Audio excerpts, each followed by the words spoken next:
outside. How about that? This drama contains adult language and partial nudity. Viewer discretion is advised. You're listening to the Drunk Sports Podcast, talking sports, current events, guy stuff, and everything in between. Now open up a cold one and drink along because here they are. That's what she said. You can buy me a drink.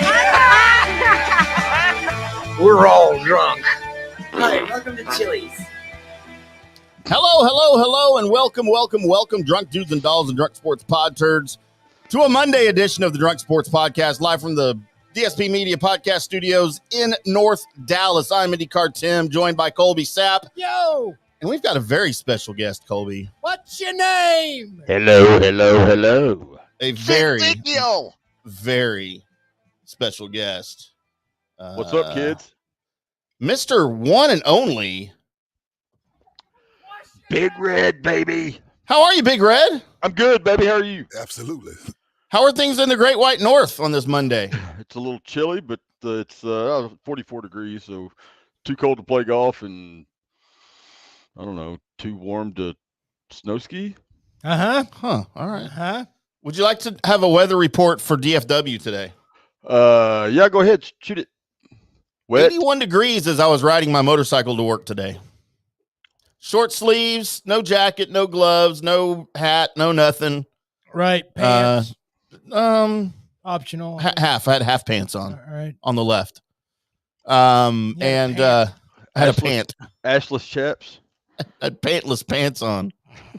Riding down the tollway. And no, it's nice and warm here, dude. It's gonna be only 68 when I ride home, so I'll have the shirt on. I probably won't take my shirt off riding home. It's not gonna be a no shirt 9. No, it won't be a no shirt 9 on the way home. That's probably, we need to come up with another one of those. Okay. No shirt 8. And Pants- off with the shirts 8. Pantsless 8. I do. That's every week for me. By the way, can I Pretty sure you're already pantsless. give a shout out story to probably the only time you'll ever hear me shout out story this one little bit here? Please do. Shout out story is to actually the apartment cat that everybody at my apartments takes care of. His name's Billy, and he usually goes walking with me and the dog. And every time I came in to the apartment, he'd be sitting on the stairs and he'd basically just meow at me, ask me how my day was, and brush up against my leg and Meow your day. yeah. It's a really, really good cat, and he was an outdoor cat, wasn't really going into anybody's place. And Sunday morning, woke up and looked behind me, and Billy wasn't doing too good in the little cat bed that we have on our patio. Ended up taking him to emergency room. The neighbor, of course, was fitting the bill for it. And, he got into something, wasn't making it. Uh-oh. But I wanted to give a shout out because, cats get a bad name, but this one cat, man, every single day I was walking my dog, whatever. He'd walk with me to the gym, and it really acted kind of like your friendly neighborhood dog, and really good cat. So is he no longer with us? No longer with us. He was put to sleep Sunday morning, and I needed to give a shout out because not many good cats run around this place, but when you find one, them fuckers are cool. And so I just wanted to shout that out because every time I've been at that apartment, he'll hang out with me on the patio, just kind of chill out in the other chair. And I'll watch videos and he'll just kind of hang out sunning himself and reach his whole head over for a head scratch. And it's all he really wanted out of life. And I was, let's just say Monday morning when I got up and Billy wasn't sitting on the patio, that kind of sucked. Colby. So sorry to hear that, man. Am I the only person just on want to DSP give, that still has a drink? Like a pet, right? Cat. No, I mean, it was everybody's pet. Everybody took turns feeding Billy when he didn't go catch birds or mice or something around. But yeah, if he was hungry, he'd roll up and just kind of look at you like, hey, you got any of that cat food in there? You just go get him a bowl of whatever. He didn't care. He didn't care what the hell it was. Dry, wet, didn't matter. He was just hungry for a little bit. Throw him some water out there. He's good. And then he'd go run around with his rest of his cat friends. And There were other cat friends? there was other cat friends that they weren't as nice as him, but he needed running buddies. So, yeah, lived in those apartments his whole life. Just everybody was there. He was just such a nice cat. Everybody just wanted to make sure he was taken care of. Stay hard, Billy. Damn good cat. Billy the cat. I mean, I'm not going to disagree, even though Yeah, you can't do that with, a stray feral cat that just walked up to you and said, "What's up? How you doing?" I'd probably just walk away. And then kind of meow at you, and then you scratch his old head, and he's like, "Cool." See, that's where we differ. I wouldn't touch it. Meow puss. I would probably have died because I'm highly allergic to cats. Well, it's true. I guess I should have had you meet Billy then. Then we'd have been playing taps for me. Yeah, but maybe we could have got it filmed. We could Probably have, not. We could have had Billy on the show. Billy, Damn come right. on the show. Billy could be running the board. Hey, see, this would be like with Billy, and we just have a cat like right over here somewhere.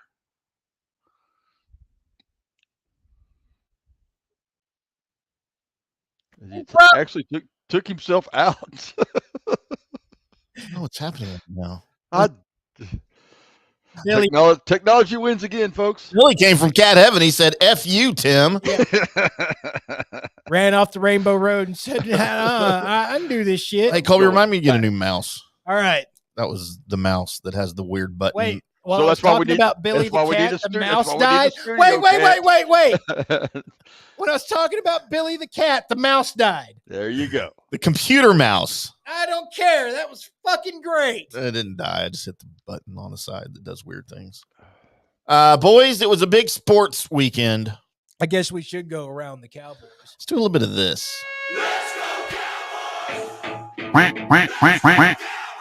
And now it's time for Around the Cowboys, where we discuss America's team and all of their mediocre NFC East opponents.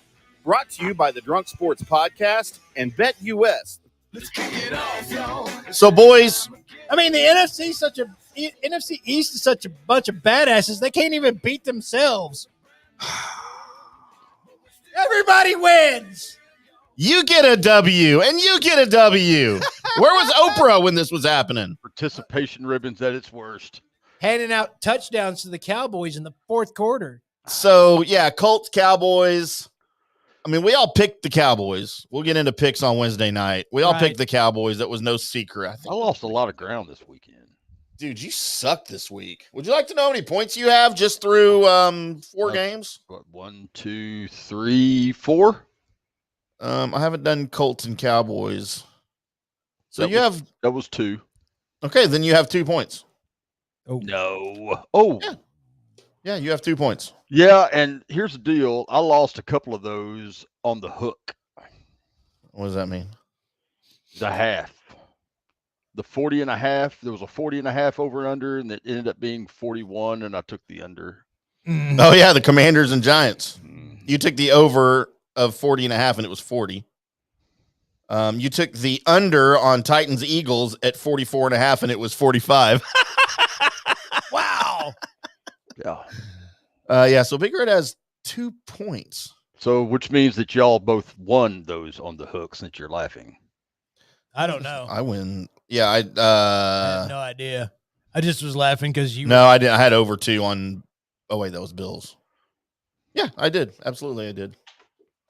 But we'll get into that Wednesday night. You can join us Wednesday for picks, Big Red. We'll be I don't know if there. you wanted to do that segment anymore. If you just quit. Well, I've been from the bottom to the top and then back to the bottom, and now I'm going. Have to go back Well, to the you That's know, what she said. he's been from the bottom to the top, but look, now he's here. Huh? call to comeback. That's right. Hey, Kim Kardashian. I've been here for years. Pretty sure she got some cum on her back. The Dallas Cowboys, by the way, let's go ahead and point a couple of things out. Number one, this defense is a blood in the water defense that's ready to just cause that turnover avalanche. It seems like once one of these guys makes something happen, everybody else, then it just sets them afire and just everybody starts grabbing at footballs and really wanting to get after it. It's almost like that something just snaps the levee And that's what happens to this team, because you'll notice when they get some of these turnovers happening, they're about to come in bunches, like Micah Parsons sacks. Gross. And all of that, like sacks, they're coming in bunches. The other thing is that the offense it's dumb that we have to talk about this, but yeah, play smart football and wait for that run to get established and then start hitting your guys downfield. It seems simple, but that's the fucking recipe. Do it like that. I don't know what was happening in the first half, where I was wondering if this was going to be one of those games where Dak just can't put it together and where the defense is going to keep bending until they break. I mean, 13 first half points is kind of unusual for a team that only allows 17 for a whole game. Right. You know, I was getting a little concerned, and I was even a little concerned after the break and into the middle of the third quarter. I know the Cowboys had started scoring a little bit, but the defense was still allowing some chunks of yardage. And then Matt Ryan happened to himself. Matt Ryan did Matt Ryan things, and which Go ahead. No, I just Matt Ryan doing Matt Ryan things, and I feel bad for the guy because, I mean, I've always liked him, I've always respected his work, but I mean, he's been. What is it with being a Colts quarterback the last 2 years or 3 years? They're awful. I mean, they can't tie their shoes. Well, I mean, what's his name? Phyllis Rivers wasn't terrible while he was there. No, they made the playoffs, right? No, well, the thing that's wrong with Matty Ice is that either his face is getting bigger or his eye black's getting smaller. That's what's wrong. Yeah, that's clearly what it is. Yeah, because he doesn't look right. He doesn't look as cool as what he once did. That may be age, or like I said, he may be just using the wrong size eye black. I don't know what's going on. But as far as what the Colts have going on, their offensive line should be better than it is. It's not. They're the only thing that they've got going is tool time at running back.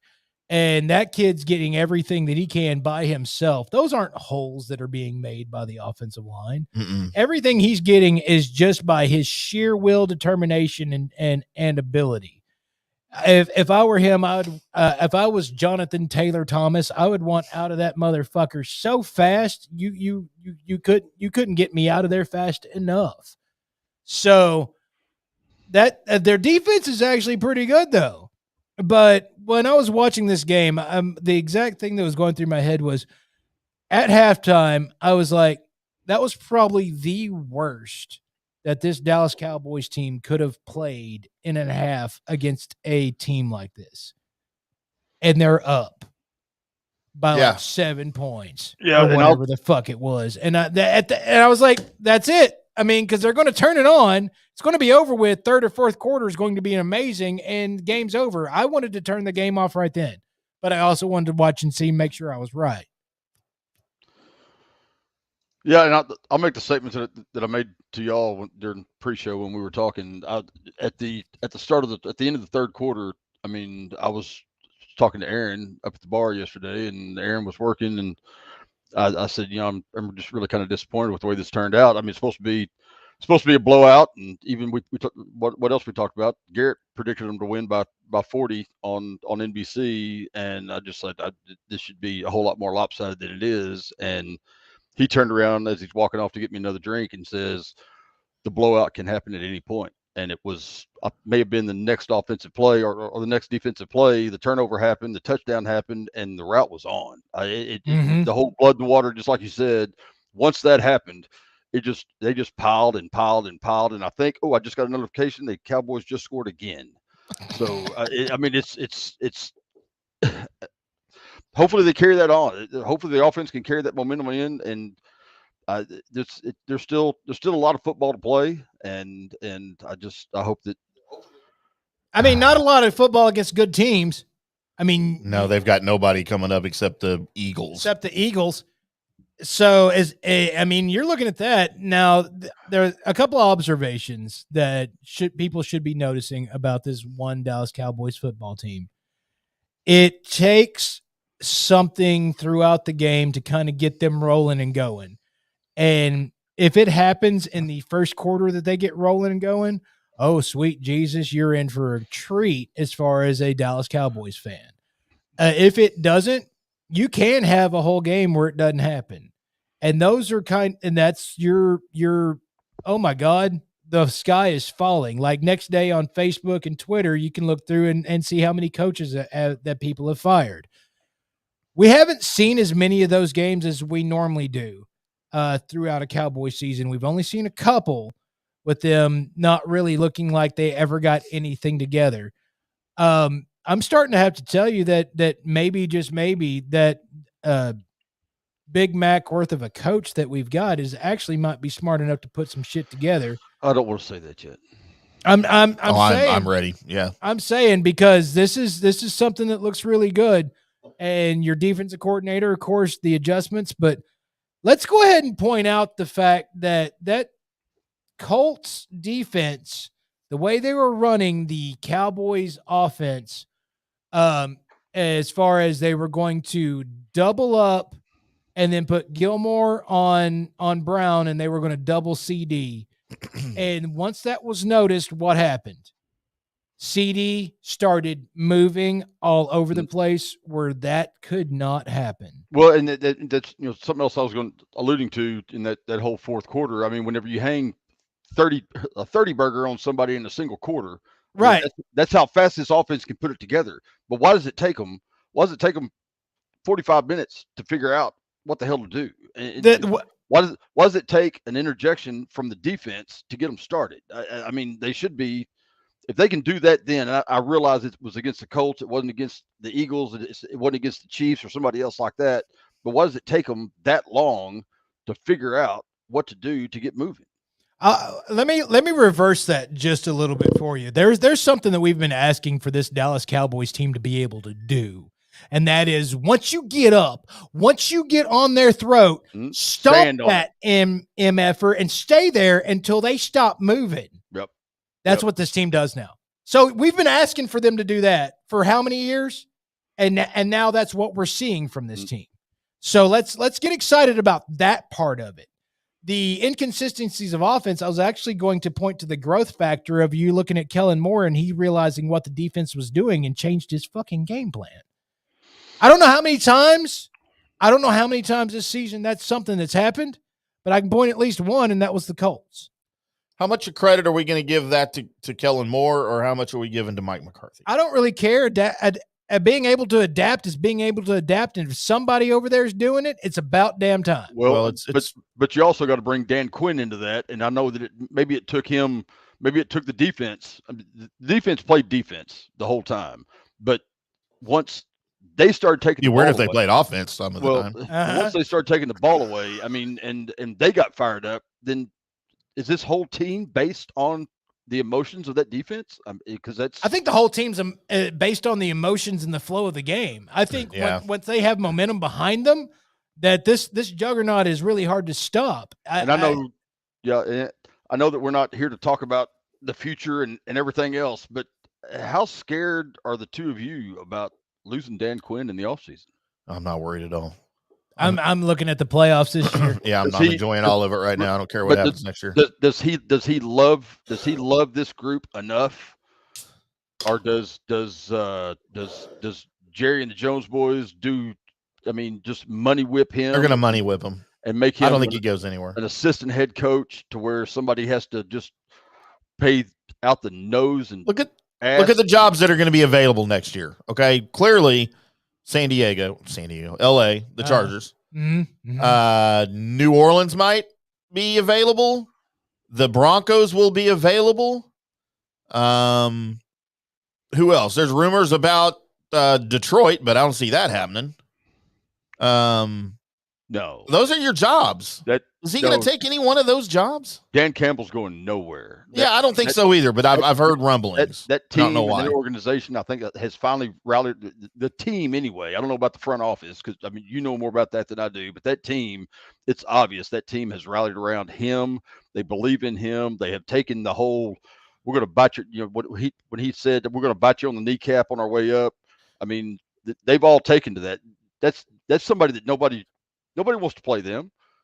Nobody wants to play them right now. I just don't think there's any coaching positions out there that are the San Diego. You got me doing it, now, fuckhead. What's your name? The Chargers out there. That would probably be one of them. That if I was a defensive minded guy with what they have, it just injuries all over the place, and that happens with them all over the time. But that would be one that I would look at and be like, look at all those stars that are over there playing on that defense. I can do something with that. That might be one because I mean you have your quarterback in place, whether you think he's good or not. I do. Kind of iffy on that. I know you don't, but I do. I'm a believer. And you've got decent, wide receivers if they stay and Eckler's running good. back. Yeah, you're pretty set. They just haven't been coached right. That'd be one that if I was Dan Quinn, I would look at and go like, would you rather take over that job or stay here and be promoted to assistant head coach with the promise that if something terribly goes wrong here, you're the next coach of the Cowboys? it's not if, it's when. Well, I mean, because it's inevitable at some point, but I don't. I mean, it'd be a longer way off. Yeah, it's longer than you think. I think. Yeah, you can be, but you can be. I mean, if I'm working with the right people, if I'm in a job and I love the team that I'm working with as a project manager, and I love the team that I'm working with, the engineers and everybody that I'm working with, and they want to give me some money and not take a director job or something else, I want to stay there to keep working with the people that I want to work with. I'm far enough along in my career and in my history. I'm looking to be happy, and if I can make more money, then I'm gonna make more money. But that's me. That I'm not, I'm no Dan Quinn, and he's been to the top of the mountain and got kicked from all the way at the top, and he's built himself right back up. And I'm scared to death the dude is going to disappear on us. If he does, I don't care. I'm not worried about it right now. Yeah, I'm really not. And if you're talking about next season, if we're already talking about next season, because this season isn't done yet. No, I was just right. Yeah, I'm not trying to get us into. I'm just talking about one. We got a whole off season to talk about that, and hopefully we're running around chasing a parade. Yes, I said those it. brakes. Fuck you. Tap those brakes just Fuck a you. little bit. Although, along those lines of thinking, because we may not have time to get into it later, seems like one of the NFC possibilities that was in Dallas's way may not be in Dallas's way anymore. Did something happen to Philly? No, something happened to San Francisco. Oh, I wasn't worried about Jimmy Garoppolo's penis fell on his foot and he broke it. I mean, that'll just. I don't think. People need to slow down on this. Might affect anything. Jimmy Garoppolo is not a good quarterback. Okay, look, you and I agree on that, right? I'm telling you, he's not. However, he was good in San Francisco. Okay, and I'm telling you that just about anybody that has anywhere near talent in order to be able to throw a football will be good in San Francisco. So not Trey Lance. Trey Lance was looking all right in San Francisco too. And that's why he's still playing? No, he's injured, dipshit. It's a fake injury because he couldn't play. He was injured. I have that on good authority. Do you? The one you made up when you just said it right there? I just got a text, Colby. Okay. Well, to prove it, they were playing the Miami Dolphins, and the last guy picked in the draft ran out there and threw some touchdowns. Mr. Irrelevant. Yeah, yes, Mr. Irrelevant is now relevant. Jimmy Garoppolo makes about as many good decisions while he's on a football field as he does bad. The thing is that offense is so simplified that you go grab anybody that you think is not a good quarterback and throw them out there, and they'll probably look all right. That's also the reason why, seeing all this go down, that Mr. whatever the fuck his name, that used to be a Sooner, and I can't remember his fucking name, and he left the Panthers, is going to end up going over there to be quarterback. Baker Mayfield. Baker Mayfield. Yep. And he's going to make everybody look like an idiot because Baker Mayfield looked good as a 49er, by the way. Ugh, I don't have to like the 49ers again. No, you don't. No one ever has to like the 49ers. I like Baker Mayfield. Doesn't mean you have to like. I mean, Deion went there. I like Deion. I hated Deion before he was in Dallas. But I didn't like him I didn't like the 49ers. It was like watching fantasy football. Hey, Deion, go do good. Gross. 49ers lose. Remind me to bring up Deion when we talk about college football in a bit. I don't know. Do you have that on your run sheet? Because I don't. I don't either. I don't have a run sheet, so we don't talk college football, sir. Yeah, maybe we'll get into that later. But so let's get back to Cowboys Colts, because I did want to talk about Malik Hooker real quick. And the night that Malik Hooker had against the team that drafted him, that he spent 6 years with before coming to Dallas. Could there have been a more perfect situation for him to fall into, playing on that defense against that offense, against your old team, and you were the catalyst of 14 of those points? Yes. Of course, he scored a touchdown, and then the fumble recovery set up another touchdown. And he probably would have got that for a touchdown if somebody from his defensive line didn't get the fuck his way. Got in his way, didn't they? Yeah. But I can't run through all the Cowboys. If you, of course, I watched all the post game and all the interviews with him, so I could write about it today, and I did a nice little piece over that CowboysSI.com about him. And dude, he just, in the videos after the game, he just had the biggest smile on his face. And they, a lot of times guys, when they're in those, what they call revenge games like that, they'll play it off even to the media. They'll go, what? It's just a game, man. I'm really happy we got the win. Right. The guys played really hard, and this is really exciting where we're going the rest of the season. Malik Hooker did not do that. Malik Hooker said, yeah, this game meant a lot. These guys drafted me. I spent 6 years there. I had to show them that I'm still the player that they drafted me to be. And I was tonight. And I'm so happy that I helped my club get this win and that I was a part of it. I thought that was awesome. I do. It's a big FU to the Colts. I do enjoy the honest answer, even when it's something that nobody wants to hear. Yeah. I always enjoy, at least it was honest. Well, like when Trey Lance interviewed him when he got hurt, he says, yeah, I'm not really hurt. I just can't play football, so I'm just going to pretend like I'm hurt. That was the greatest honest answer. No, he didn't say that. I heard it. Did you? Yeah. Yeah. That's weird. Yeah, I think you're the only one. So Cowboys going from here. Is this funny that it sounded like it was your impersonation of Trey Lance that in that audio? Because I do it really, really well. Uh-huh. I can impersonate him really well. So wrapping up Cowboys talk, is this defense going to be able to sustain this? I know they're not going to get 5 turnovers. By the way, 4 of those turnovers in the second half when they really came on. And then Matt Ryan responsible directly for 4 of those with 3 picks and 1 lost fumble.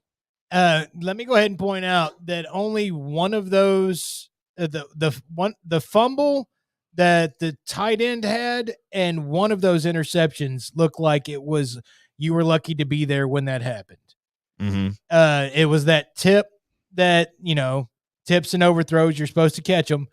But the other, turnovers that happened was the Cowboys saying, give me the fucking football. It's mine now. Yep. Thanks.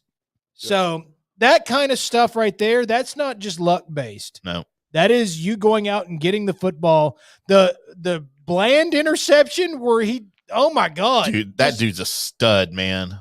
He ate that receiver for lunch and then caught the ball after he spit the guy out. That was amazing. By the way, is anybody worried about Anthony Brown?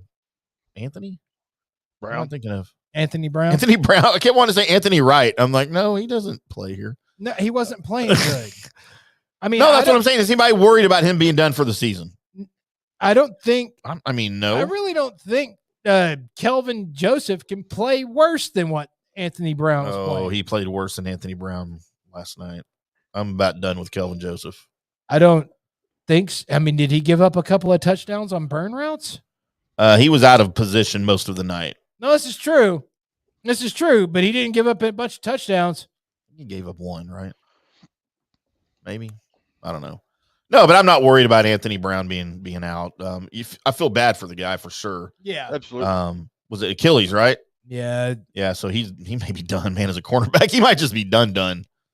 But it is what it is. But I think the secondary is probably deep enough. They'll probably go get a guy to fill in as a body for the rest of the season. I wonder if Odell can play defense. Don't know who's on their practice squad. Cowboys met with Odell today. I haven't been given any inside information yet as to what they ate. And I know that, I mean, it's all rumors and everything else, but I mean, we're hearing 2 to 3 years guaranteed, and I don't know how much. Well, hang on, I don't know how much money, but $20 million a year, probably. Okay, and he may not play this year. Well, that's speculation because he's not working out for anybody. He hasn't said I can't play this year. There's writers and people saying he might not be able to play this year because nobody's seen him work out. But if I'm him, I'm not working out either. You already know what I can do. You're going to get medical clearance from your own doctor saying that my knee's fine. Right. Sign me. Let me come play. He'll play. The weekend after he signs, he will be on the field for whoever he signs with. That does not worry me at all. Okay. And if you're not worried, then I will act like I'm not worried, but be worried inside and well, you hope that he plays, because I don't sign it after, and I understand that Coop was, when we got rid of him, and we only got a 5th and 6th round, and it was those draft picks turned out to be nice, so didn't they? Yeah, they kind of worked out. They did, but you got rid of him, and he's gone somewhere else, and he's doing his thing. Yeah, first year. But my butt's coming is that, gross. Mark. Is that he had his moments where he was a true cancer. I mean, just by his body language and talking about Coop still. Yes. Yeah. That's why you got rid of him. But now you got rid of him because he's making $25 million a year. And he's in his 20s, but now you're gonna sign somebody that's 30 years old. You're gonna sign him for 3 years. He's come off 2 ACLs, and you're hoping that he plays this year. 100%. Yes, I'm doing that. That's my fear, and that's where my fear is coming from. I'm not afraid of that at all. You know how much money this organization has? $20 million guaranteed a year for 3 years. That doesn't mean crap to this club. They've got it under the salary cap. They've got it in the bank. You're trying to win a Super Bowl right now, today. Your window's closing. Do it now. Sign them. Do it. I just don't want to end up. I just don't want to be next year's Rams. I don't give it. You're not going to be next year's Rams. Next year's Rams. If I get the fucking if you get a Super Bowl, who cares? Hell yeah. Okay. Because that means I was last year's Rams this year, which means that I got the Super Bowl. So fuck yeah, let's go. Holy shit. That's why I'm the show pessimist. So pain in the ass is what you are, Lance. I was looking for your drop. Hang on. Absolutely. All right, Colby. Yes. Oh, one last thing on the Cowboys. Time out. Next week. We got to start over. Have you ever had a dream? Okay. So defeated. Hello there. 17-point spread is what it's opened up at. Who? Against the Texans. Oh, the Cowboys and Texans? Yep. Yeah, give me 17. Give me 40. I said that last week, by the way. Okay. They are in such a shambles right now. They don't have a quarterback. Kyle Allen's playing quarterback because Davis Mills got benched. Mm-hmm. I don't think Lovie Smith's going to make it to next year. As much as I like him as a coach, I don't know what's happening down in Houston, man. They were on the uptick at the end of last season, and I don't know what has happened this year. Everybody's fallen off. Davis Mills has regressed to high school level play when he had something last year, and that offensive line was picking up a little bit towards the end of last year, and they've fallen off the face of the earth. Dude, that whole organization is in shambles, and Cowboys may hang 100 on them if they want. Well, and 50 of those are going to be defensive scores. As long as it's not a letdown, we'll all be fine. Nah, we'll be fine. Why'd you guys speak into existence? Oh. All right. There's Lance worried about Odell Beckham Jr. All right, Colby. All right, this is that segment where I look through all the people that were born today, find all the famous people that I think mean actually something to me, and then I give you that list, and we find out who is the good person in this list, who is the bad person in this list, and who is the ugly person in this list. So write it down, jot it down, tweet it to us. If you have people out of here that you want to make sure gets a good vote or a bad vote or just the ugly vote, then go ahead and send it to us. And our Twitters are somewhere. Find them. I'm at Colby Sapp. He's at Stupid Shit Ham, and that's at Pessimist Red. That is not my Twitter handle. Stupid Shit Ham. It should be at IndyCar Tim. At Big Red Blitz. Same handle I've had since 2009, Colby. So we're going to start off because Tim Ham likes to make sure that I have somebody that he can go look up and kind of be cute in these things. So starting off, turning 26 years old today, one Georgia Hazarati. Sounds like a dude. Georgia Hassarati. Georgia Hazarati. I think she's an Instagram. Who is this? She's an Instagram star. Colby. So would you like a picture on the screen for prosperity? If you wanted, it's all for you, dude. Let's see how this looks on our screen, shall we? All right. Probably going to be right over my face. Shablam. Shablam. This new computer works. Oh, it's broken. God damn it. Where's it go? 3 days later. Where it saved it to. It's always broken. Save image as. All right.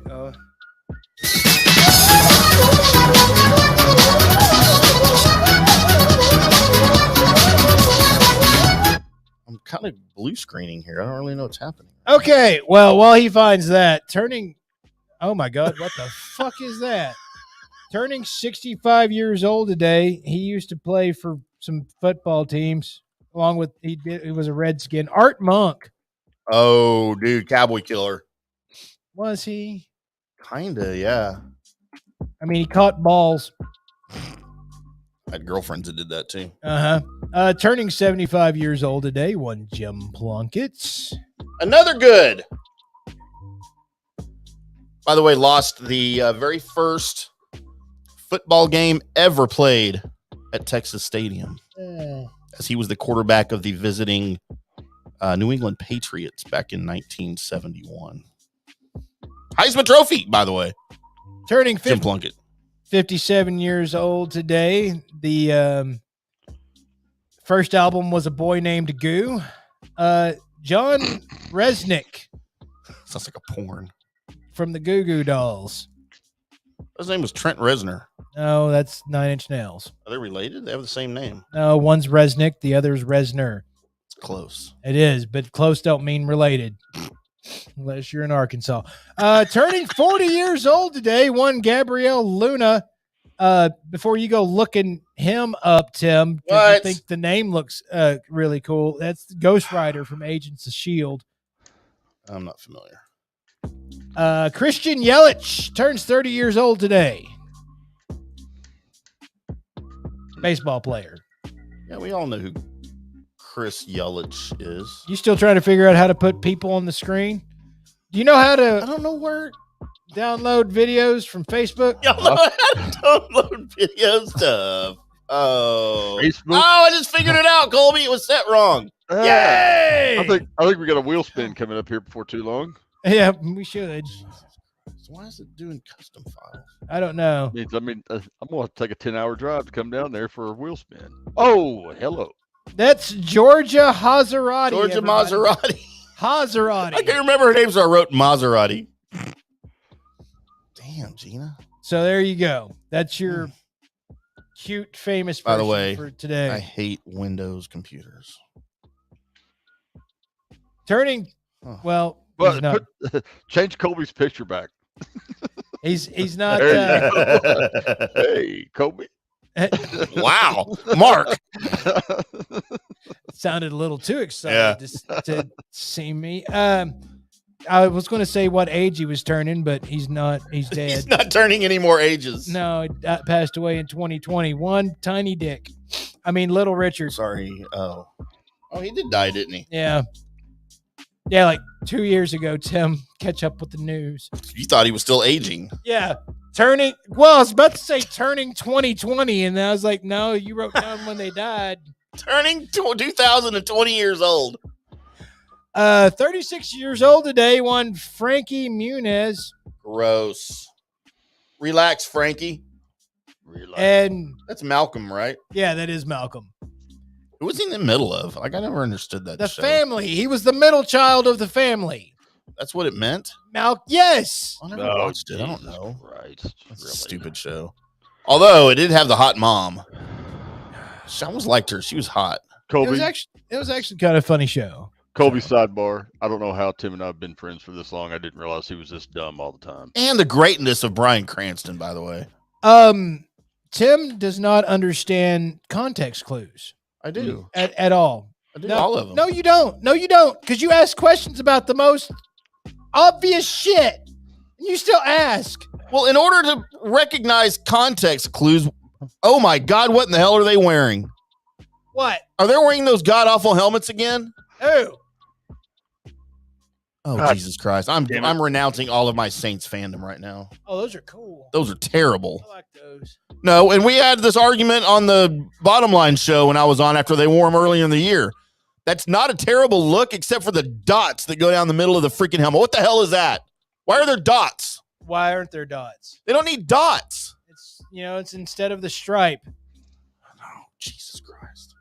Well, I mean, Anyway. yeah. Back to our regularly scheduled program. Yeah, back to context clues. When I only recognize context clues when I understand the context of things. If I don't understand the entire context, then I don't get the clues. That's the whole idea about the clues is to clue to get to the idea of the context. And why am I yelling like Bill Cosby having a rant?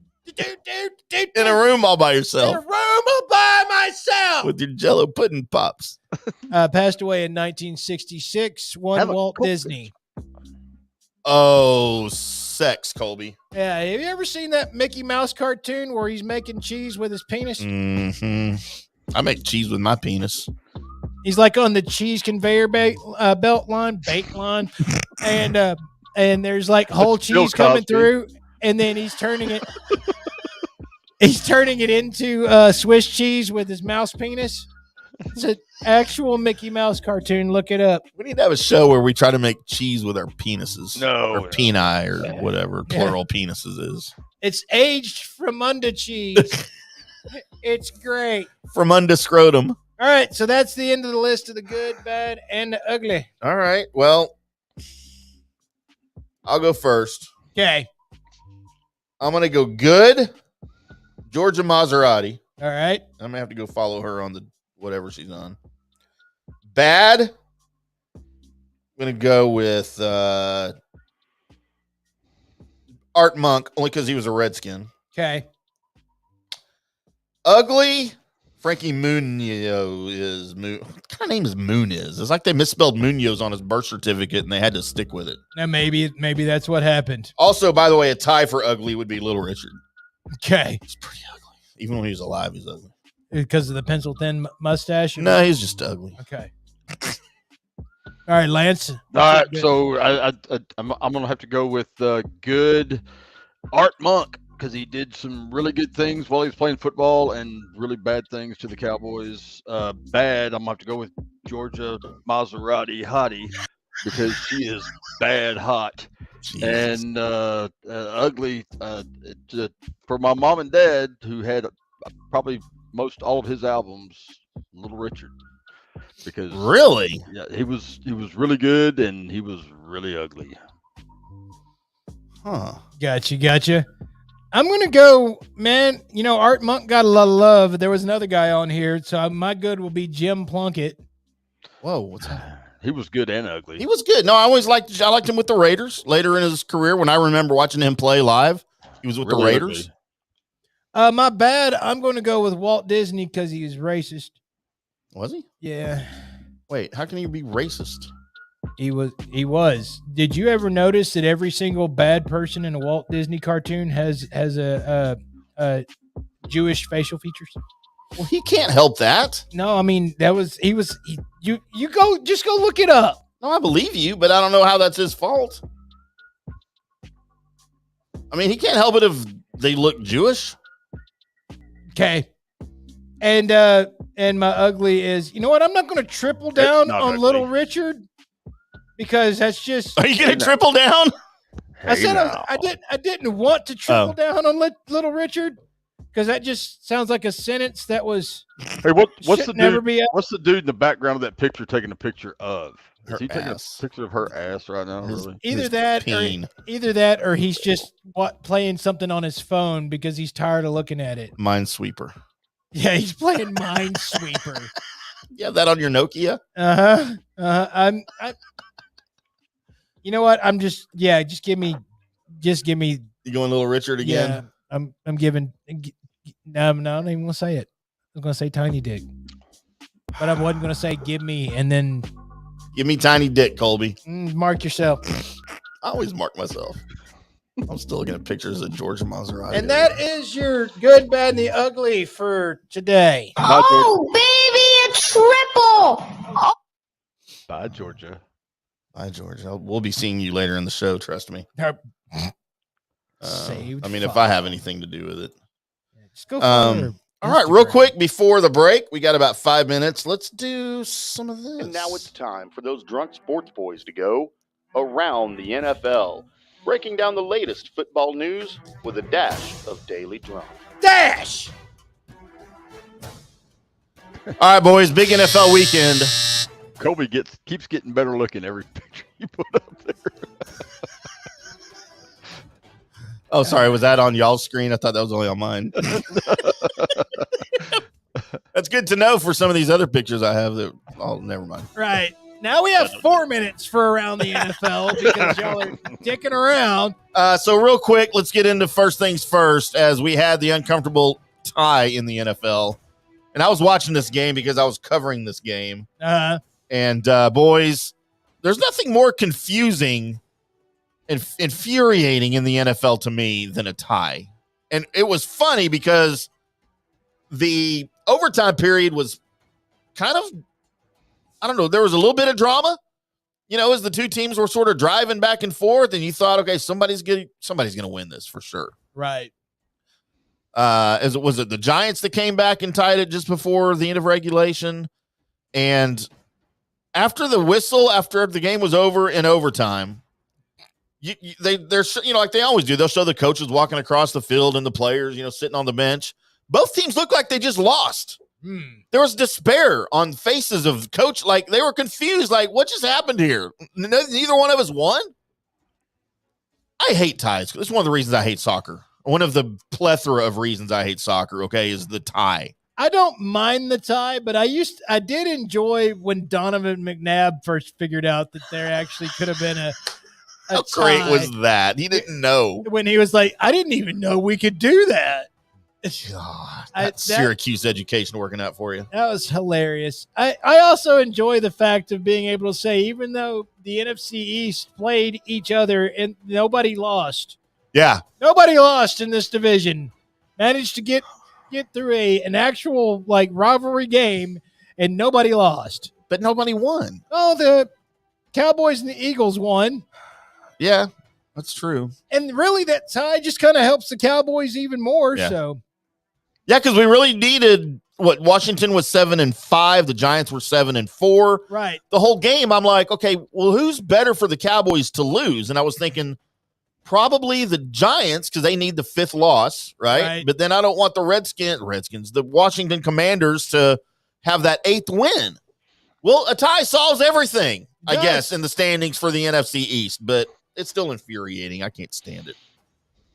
Should never happen in sports, a tie. Well, you know what? I wasn't rooting for either one of them to win, and I got what I wanted. You win, Colby. I got what I wanted. Neither one of them lost, but neither one of them won either. So congratulations to at least me. And then over in the AFC, you had the battle for AFC supremacy with the Kansas City Chiefs and the Cincinnati Bengals. Poor Brady Tinker. I don't know where he watched the game, but he must have been horribly distraught as the Bengals prevail. Kansas City has now lost to the Bengals 3 games in a row, which has never happened to Patrick Mahomes before. 3 times this year. Yeah, in 1 year. Yes. Y'all remember at the beginning of the season when everybody was saying that the Cincinnati Bengals was a a 1-year wonder and all this other kind of noise, how they don't really have a good – no, man, look at that. So they are a pretty good team. They're about what they were last year. So in talking about living up here and talking about the Chiefs game with some of the guys around, me and Kenny were talking, and Kenny was worried about the Chiefs, worried about the Bengals all week. And my whole deal was I didn't think that the Bengals' biggest problem was that their offensive line hadn't been able to stop anybody. Hadn't been able to protect Burrow all year long. He's one of the most sacked quarterbacks in the league all year long. And they got him some protection. He did some big things. The silver lining for Chiefs fans is that they are now tied with Buffalo. They've lost the head-to-head, but Buffalo's schedule coming up is a whole lot tougher than the Chiefs' schedule coming up. So Chiefs fans, keep your head up. You got good things coming. You still got the best quarterback in the damn league and the best tight end. And there's a whole lot of great shit coming. So just hang on. The Kansas City loss gave Buffalo the number 1 seed in the AFC, right? Is that what you just said? Yes. No, I think, yeah. Yep. They have the same record. They have the same record, but the head-to-head puts Buffalo ahead. Right. Well, I'd like to mention this real quick. At the beginning of the season, it looked like that offensive line wasn't doing well. They did go out and get some players for that offensive line, but we all need to remember with an offensive line, it does take a little bit for that thing to gel and start working. And guess what? It's starting to look like it's working, guys. It's like a bowl of Jell-O. You got to wait till it congeals. That's right. Put the beans in the refrigerator. The flavors will marry. And then we touched on the Garoppolo injury. Mm-hmm. Also for Washington, and it's pertinent to the division here, Cole Holcomb is done for the year for Washington, and that's a hit on their defense because he's pretty good. Yeah, but they got Chase Young coming back. Depends on what version of Chase Young shows up. He doesn't scare me at all anymore. He is not rookie Chase Young anymore. No. Due to injuries or whatever. I hope you're right. That dude's he's an animal. He's bad. I mean, Montez Sweat's having a decent year, and those two together should have been, for years and years, should have been a detriment to the East. But meh. Not scared anymore. So, any other games stand out to you boys?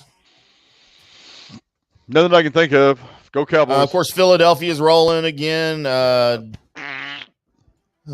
Just hated watching that. Was the Lions? I forgot who they played. I don't even remember. Jaguars. The Jaguars. No. Yeah? No. Didn't they?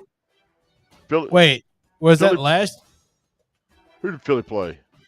No. The Philly played the Titans. He just said the Lions. The Titans. Oh, yeah. sorry, That's what it was. I really thought the Titans were going to be able to pull that out. I did too. Yeah. Boy, I was wrong. That's why I picked him. We were all wrong, Colby. Mm-hmm. Jalen Hurts might be a good quarterback. Oh, no. He's Robert Griffin III, man. Well, so he's a bad quarterback. No. This is that first year of really getting it all together, right? And then he's going to fall off. That's what I think. He's going to sprain his knee, and they're going to play him in the playoffs anyway, and it's going to ruin his career. All right, very good. Colby, take us to break. So coming up next, we're going to have creepy facts for your drunk sports list. We got a little talk about Jacob deGrom, and also I'm going to get into the Liver King, and then we've got news and notes all coming up. That's right next. Movie. Yep, that's right next on the Drunk Sports Podcast. Substantial penalty for early withdrawal. The Drunk Sports Podcast. Kroger knows this year the holidays are doubly important, so make your celebrations doubly special with fresh, never frozen, prime-grade beef and Simple Truth organic Brussels sprouts. Kroger, fresh for everyone. Double specialness, void where prohibited. Certain restrictions. Wait, stop illegal. We've got even more special holiday food. It's like delicious king crab legs with private selection gourmet potatoes or cave-aged Murray's cheese and fresh-baked La Brea bread. Kroger, fresh for everyone. All right, legal. You're up. Double specialness, void where prohibited. Certain restrictions may apply. Shop at participating stores for more details. You know a spot, but not just a spot. The spot. Actually, with the all-new Nissan Frontier, you know a bunch of them. But the key to these great spots? Being able to reach them in the first place. Your spot is out there. Find your Frontier in the all-new 2022 Nissan Frontier. With standard 310 horsepower, advanced tech, and 281 pound-foot of torque. Get Macy's lowest prices of the season with 20 to 65% off furniture and mattresses during our after Christmas sale. Relax on the new Rachel Ray Chelsea Queen bed, now $579. And get comfy with the whole fam on the Radley 5-piece sectional, $1,999. Plus, get a free adjustable base or box spring with a qualifying mattress purchase of $599 or more. Now at Macy's. Savings off sale and clearance prices. Exclusions apply. So it's the holiday season and we're headed into the new year and we need to have some fun. I got you covered.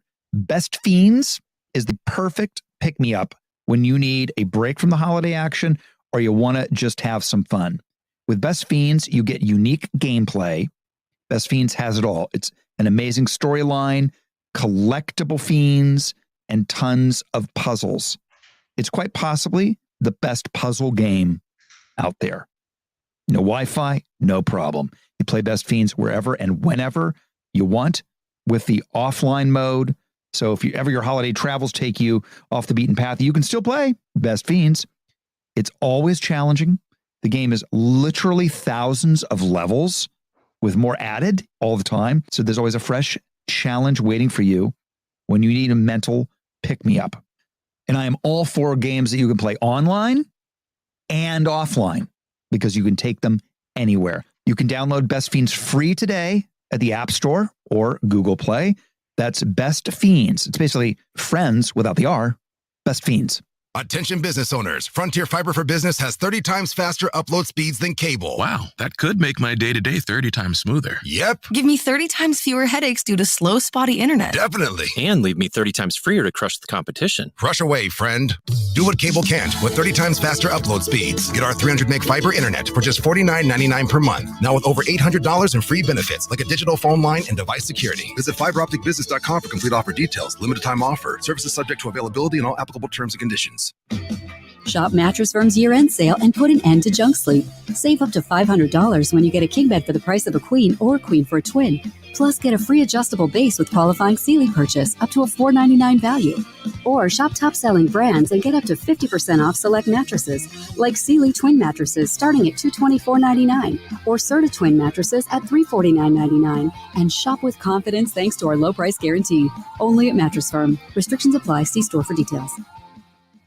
The Big Finish sales event is on at Denton Dodge. Save over $5,000 off MSRP on a new 2021 Dodge Durango. And every vehicle is backed by our true transparency pricing. Relax and enjoy the difference. Visit us at 4984 South, I-35 East, and online at DentonDodge.com. Stock number MC 815-215. MSRP $56,482. Includes $1,000 bonus cash, $14.50 national retail consumer cash, $750 Chrysler cash, and $22.92 dealer discount. Tax, title, and license fees excluded. Unapproved credit expires 1/3/2022.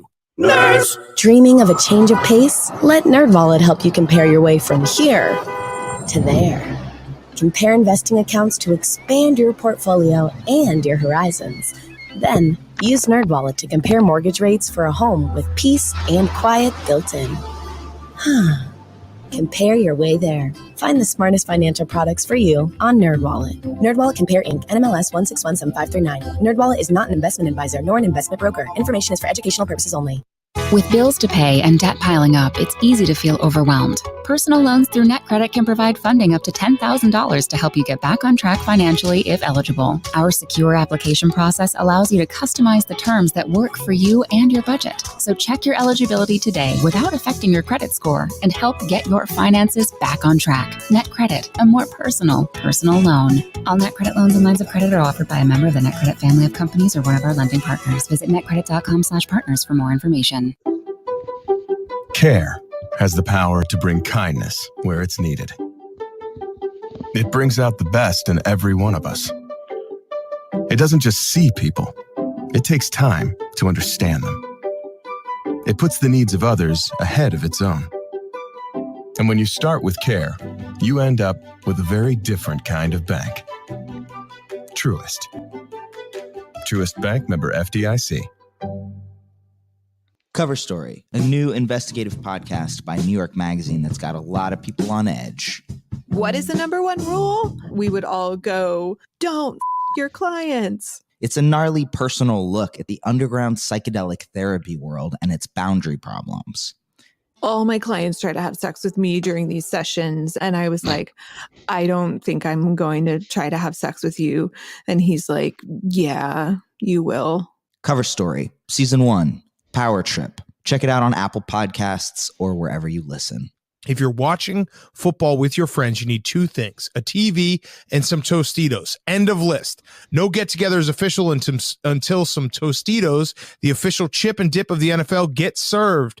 Maybe you're hosting the game. Maybe you need something to snack on while listening to us. Doesn't matter the occasion. If I was a betting man, which I am, I would say the odds are that you have a bag of Tostitos and some salsa in your kitchen right this second.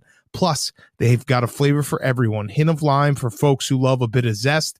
Habanero if you're kicking things up a notch. Hint of guacamole to make your guacamole taste even guacier. Fans can get in the game with a custom recipe for their favorite team at Tostitos.com/recipes. Tostitos, the official chip and dip of the NFL. Welcome back to the Drunk Sports Podcast, live from the DSP Media Studios in North Dallas. I'm IndyCar Tim, alongside Colby, Sapp, and Lance Big Red Dorset. Oh, yeah. We're having some fun here tonight. Damn right. Appreciate Big Red popping on here on a Monday to spend some time with us, to get to know us again. He's a ginger. He's a ginger. He's a ginger. I don't know if he has a soul. No, wait. Ginger people do have souls, all right? Maybe. Let's just leave it at that. Lance, I got a text message from an anonymous person during the break. Uh-oh. Not going to say who. Loves me. Thank you for saying Lance is actually a pain in the ass. He sucks to watch football games with because he's so negative during Cowboy games. He's the worst thing ever to happen to our sweet little Northwest Missouri town. Oh, Kenny, fuck you. Huh. I didn't say it was from anybody. I just said it was anonymous. Well, there's no anonymous for that text. Kenny. So yeah, I'm gonna kill Kenny at 9:00 when I get off this show. I'm going to the bar to kill him. Bastards. To share that with everybody. By the way, I had a new picture to share here for everybody. Oh, there you go. Hey now, how you doing? Just a recap here.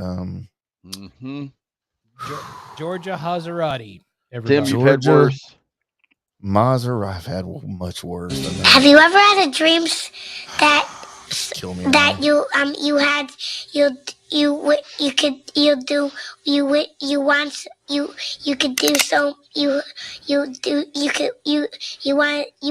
him to do you so much you could do anything? Oh no. Yeah, make sure he's dead. God almighty, that is the worst audio drop in the history of mankind. But we all laugh at it. I don't. I cringe. So, boys, I thought I would share a little bit of interesting, creepy facts with you guys. I like creepy facts. Are they all about you? Well, you already know all the creepy facts about me. Oh, that's enough to make a list out of it. Let's go. Creepy. So we'll start with, I don't know how creepy this is. The human brain. Did you know the human brain continues to give off electrical signals for 2 to 4 minutes after death? Yes. Did you? I did, actually. Of course you did. Colby or Lance, do y'all know anybody with 6 fingers? No, but wasn't there? Who was the pitcher? There was a pitcher that had 6 fingers on his pitching hand. Raleigh Fingers. No, no, that'd be a pretty good guess. But well, no, there's a 3-finger Mordecai Brown. He only had 3 fingers. He was I don't know about who. He was a Dominican or something, and I'm not being racist. Didn't he play for the Marlins? Possibly, yeah. They had a lot of them. Why are my glasses crooked? Hang on. I don't know. It's your face. Your glasses are straight. Yeah. You probably need to start. So 6 fingers on one hand is actually a dominant trait, which is weird. No, I mean, if your dad has 6 fingers, you're probably one of the kids is probably going to have 6 fingers, right? Like that makes it. It's like blue eyes, right? Yes. Do all blue-eyed people have 6 fingers? No. Do all 6-fingered people have blue eyes? No. If you're blind, how do you know you're gay? Through your 6th finger. Do you have a fresh pair of panties on? Wouldn't it be your 11th finger? On one hand? Well, that's a lot of fingers. It's in one hand. Look at me. No, don't. Not right now. A human corpse decomposes 4 times faster in water than in the ground, and 8 times faster in open air than in the ground. Well, I mean, if you watch Dahmer, it decomposes a whole lot faster in Nevada acid. No. Huh. Also, you true. watched that? Dude, I have tried. Remind me not to be friends with you I anymore. am 3.5 episodes through it, and Gross. How many is it? I thought it was just one show. No, it's a series, and I had to stop it. I couldn't. I'm watch it. out. I can't. Did you know that the every time armpit the dude comes on the screen, it makes you uncomfortable. So yeah, I'm out. The armpit is the center of important nerves in your arm. So if you're stabbed in your armpit, you most likely lose your arm. Right. Did you know that? Also, the armpit cavity is the quickest way to stab somebody in the heart with as least amount of things in the way. Well, yeah, you're bypassing the ribs, right? If you got a knife about that long, you can't see it because I've got a right. It's yeah. hang on. Screenshot that picture right there. Lance is a liar. I'm just gonna say that. Colby, you're into sword making and forging things, right? I mean, you watch that show? I Forged in Fire. Tempted to do stuff like Forged that. in Fire is not badass. well. So, how many human bodies do you think it would take to gather enough iron from the blood to forge a sword? Holy shit! It's a minuscule amount of minerals in each, and oh my god, it might be less than you think. I'm gonna go with 7. 7 people? Yeah. Okay, then it's way more than you think. I was wrong. All right, because I went with a lot less than I thought. Just because. Okay, then what was your normal thinking? I was gonna go with more like 20. It takes approximately 359 humans to have enough iron to forge a sword from their blood.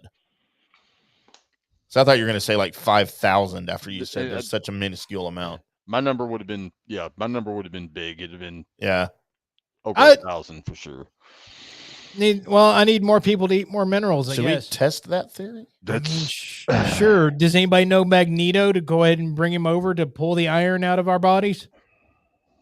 Oh, that's what he does, huh? We Can you get iron out of your blood too? Yeah, he actually gave. There's a lot of farmland around here. We can start digging up corpses.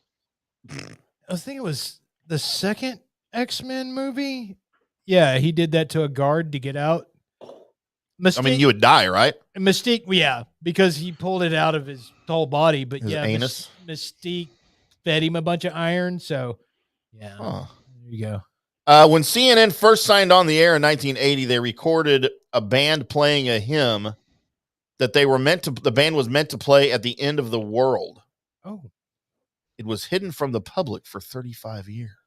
That the world ended? Apparently. I'm still not sure. Yeah. It's the whole time we've been in the Matrix and didn't know. It's exactly what I was going to say. Yeah, we were in the Matrix. In 1844, there was a case of hysteria in a French convent of nuns. Oh, really? Probably because they needed sex. One started meowing, and after a week, all of the nuns were meowing harmoniously in the afternoons. It didn't stop until neighbors called soldiers to come kill them all. Now, see, if we'd play in this, we could all go. That needs to be meow. That needs to be a movie. Yeah. Also, man, I didn't think Van Halen was around back then. 1844. I don't know. They're pretty old. Wasn't it? Yeah. Ding. Do you guys know when the last use of a guillotine was in the world? It needs to be used on that son of a bitch that took that little girl in Wise County. Let's bring it back for that. Hey, this is a fun show. Speaking of fun, we have a fun fact that was just texted to me. You know what? You know what? I'll come down. If they do that, I'll come down and we'll tailgate and do a live show from his beheading because I guarantee you people will show up for that. I don't really know what happened. I don't really want to know.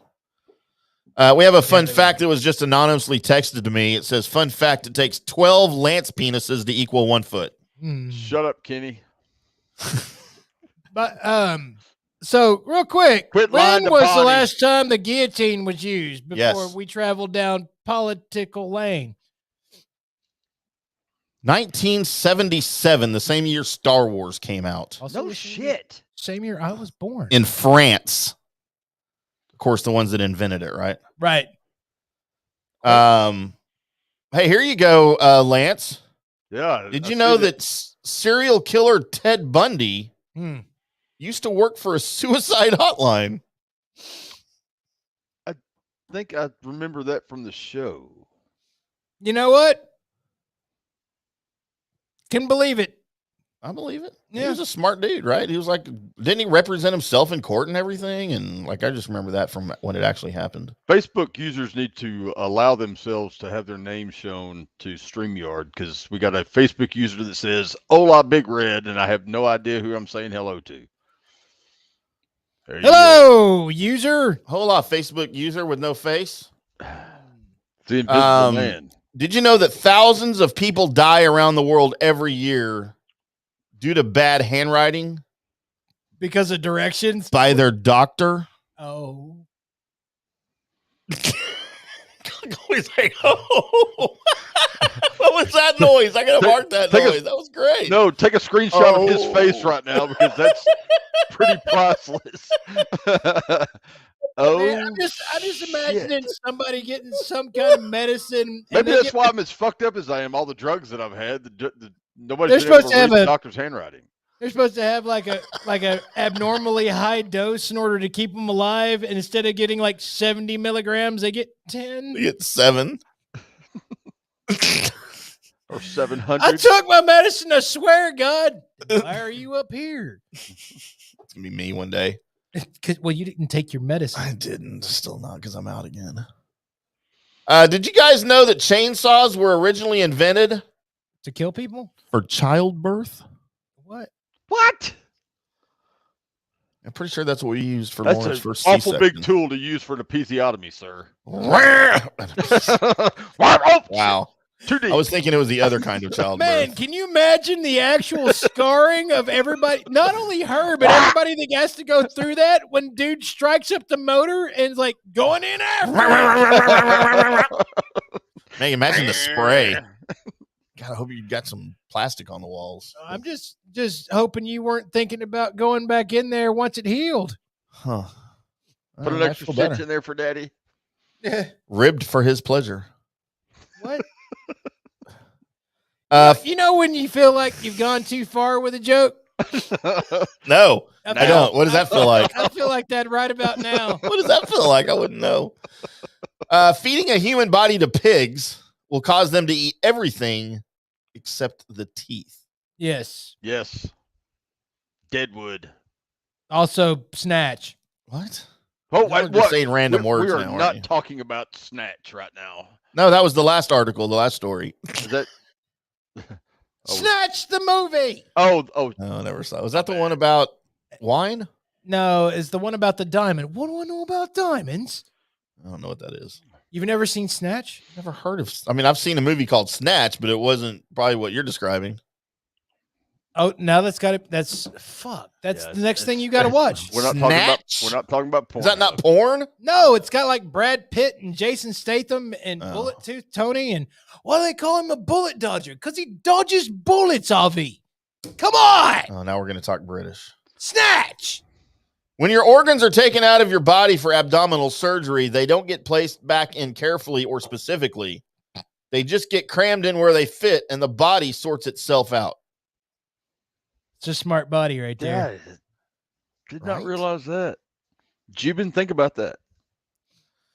How about just a couple more here? How about patients undergoing colonoscopies? I've been through one of. By the way, I've 3 of those. Had several, but voluntarily. Are most commonly put under conscious sedation, meaning the anesthetic. There you go. Anesthetic. The numbing stuff.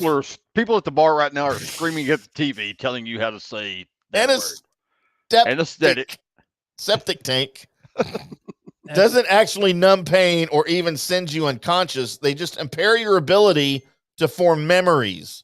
You are awake and aware of the pain. You just don't remember it. I'm pretty sure I was out. Huh. I was awake. I liked it. I think I'm in the league, the leader in the clubhouse with 3 of those. What was his name? The last one was. What's your name? What's your name? The last one was a little older Oriental round woman. And I know that I said some inappropriate shit to her before she shoved that son of a bitch up my ass. That was your third wife? No. Oh. Tony! His third wife's name was Tony. Fuck you, Tony!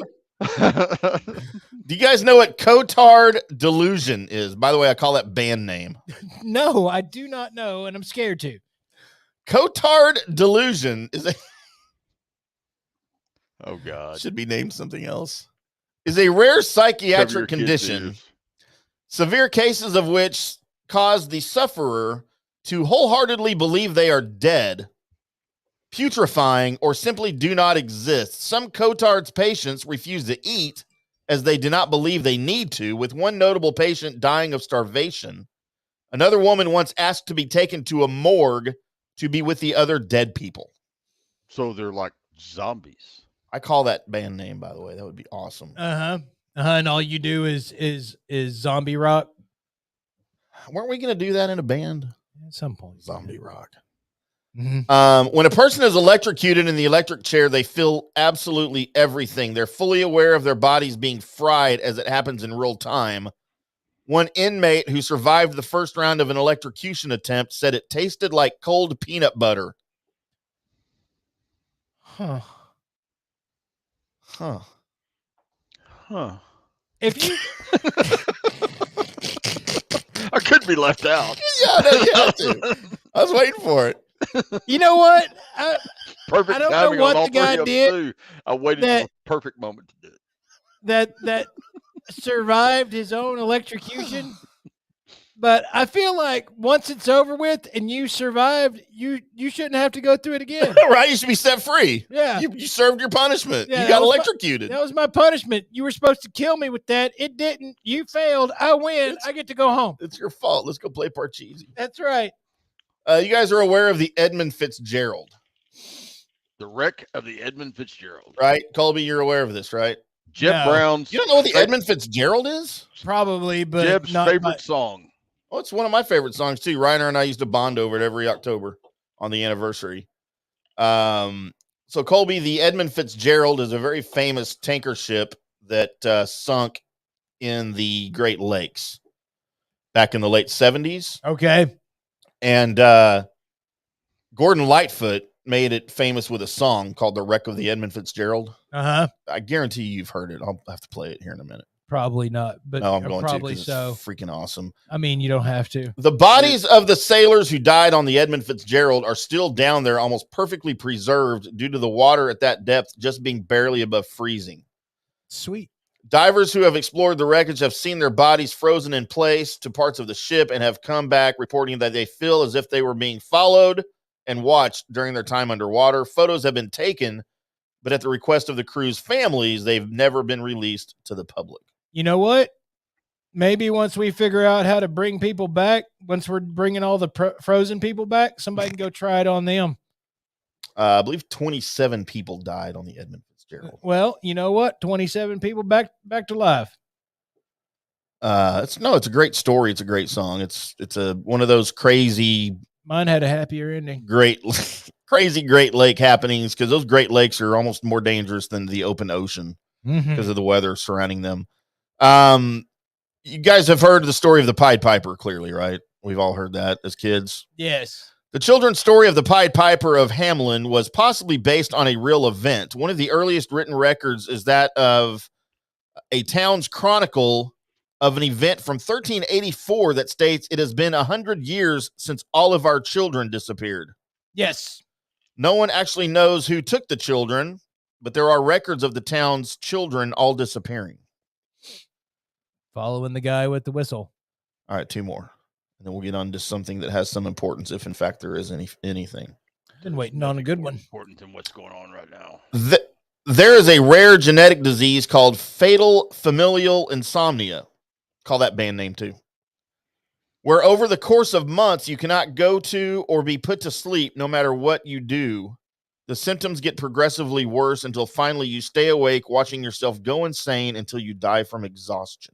I think I'm in the middle of that right now. Mm-hmm. And then finally, Colby, this is going to be your favorite. Okay. Death by scaphism.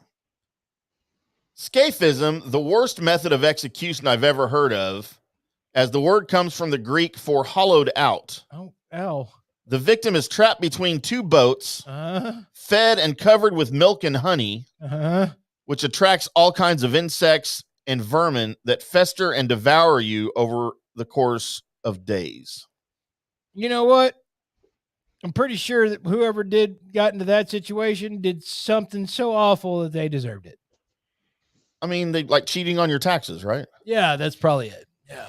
I mean, no, we can relive that for the dude from Wise County. Wow, there you go again. I still don't know what that was, and I'm purposely not looking forward to finding out. Well, I mean, people that are probably paying attention will probably comment on it. Basically, a FedEx contract driver grabbed a hold of a little girl and killed her. And what was the purpose of the murder? Like nobody knows. They caught him though? Yeah, he confessed to it. Why would you do that? I don't know, because you were crazy enough to do it in the first place. You probably don't have all your senses at that point. That's true. Some people just shouldn't be alive, Colby. Right. All right. I can find wonderful ways to kill anybody. Yeah, insane ways. Mark that. We're gonna need that lots of times, especially during our NFL picks. All right, Colby. Colby's got some interesting sports stuff to talk about as we will go this far.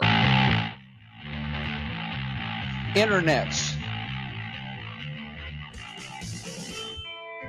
The Drunk Sports Podcast proudly presents Around the Sports, our show's version of a fill-in segment when we can't find anything else to talk about.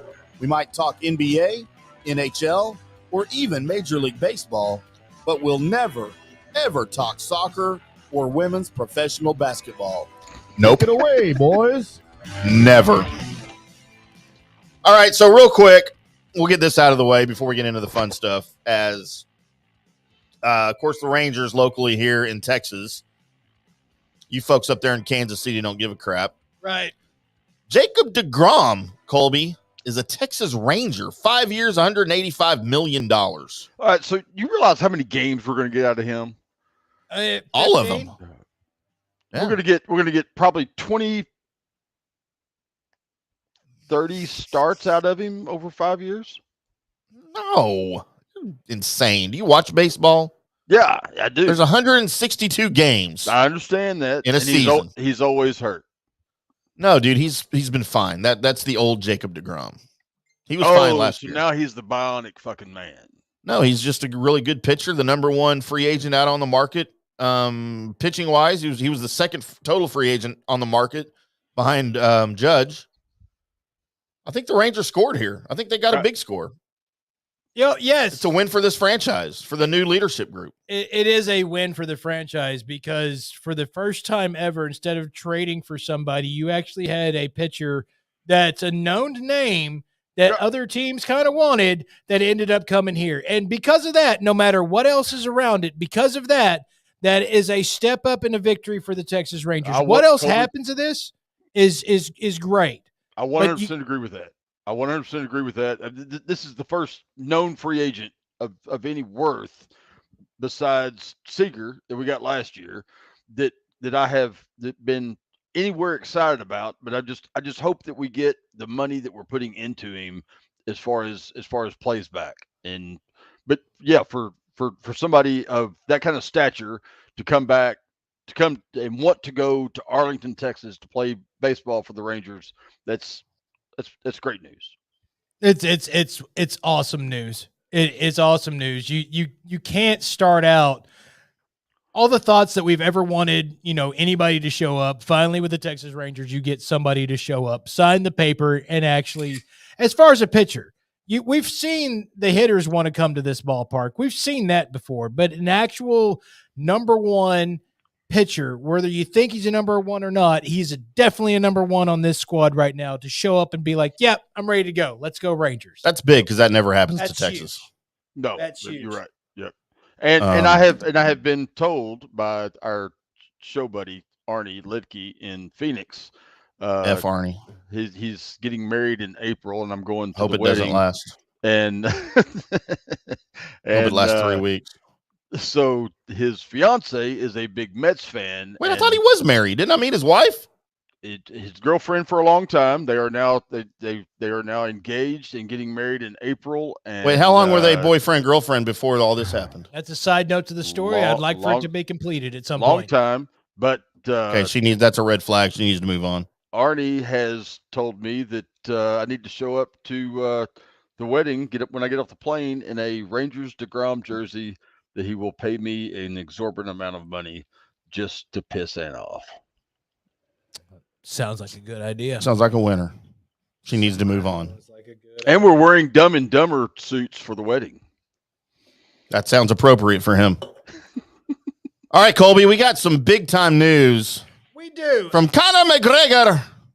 We'll start out with Mr. Conor McGregor. So last time we saw Conor McGregor, he got his leg kind of effed up in the middle of a UFC ring. And he hasn't been anywhere on social media or anything for a good little bit. And he's just made an appearance. And his appearance that he's made, he's gained about 30 pounds of muscle.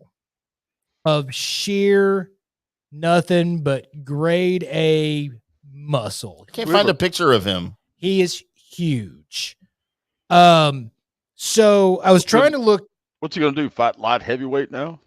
He actually might be big enough to jump into the heavyweight circle. Jesus, Moses. So what has happened with Conor McGregor is that there's a little bit of a loophole in the UFC rules that basically states that while you're recovering from a major injury, you are out of the drug testing pool. And the reason behind this is because maybe some things that the doctors are going to prescribe in order for things to happen right might not be in total alignment with the UFC rules. So they put that in there mainly for you to be able to recover. Well, it looks like, and he hasn't come out and said this, that it's happened, but it looks like Mr. Conor McGregor decided to see how far he could push this, because instead of just coming back a little bit stronger from maybe he got, like some TRT for his recovery or something along that lines, looks like he just went on a whole stack because homeboy came back jacked.